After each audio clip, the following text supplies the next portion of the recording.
শান্তি রক্ষার নামে ওই আফ্রিকার গরিব মুসলিম দেশগুলোর খনিজ সম্পদগুলো লুট করছে পৃথিবীর মোড়লরা, যারা আমাদেরকে সকাল বিকাল মানবতার জিকির আর ফিকির শোনায়, সবক শোনায়, যাদের দেখে আমরা মুগ্ধ হই, যাদের দেখে আমরা অবাক হই, তাদের মতো হওয়ার জন্য আমরা লালায়িত থাকি।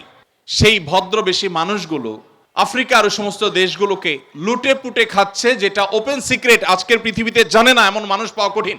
ভাইরা আমার, ওই মানুষগুলোর সবই আছে, পৃথিবীর মোড়লগিরি মাতবরি সবই তাদের কাছে আছে, কিন্তু মানসিক শান্তি নাই।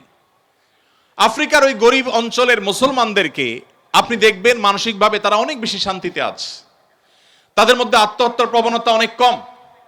এমনকি আমাদের মতো এরকম গরিব দেশ, যে দেশটির হাজারটা সমালোচনা করার দিক পাবেন আপনি, অথচ আমাদের এই প্রিয় স্বদেশেও আপনি তাদের মতো আত্মহত্যার প্রবণতা দেখবেন না।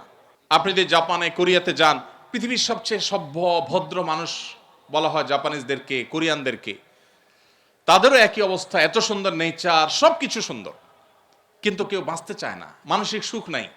তাদের জীবন তারা কতটা উপভোগ করতে পারছেন, এটা নিয়ে আপনি যদি একটু উন্মুক্ত মনে স্টাডি করেন, আপনার কাছে দিন আলো মতো পরিষ্কার হয়ে যাবে।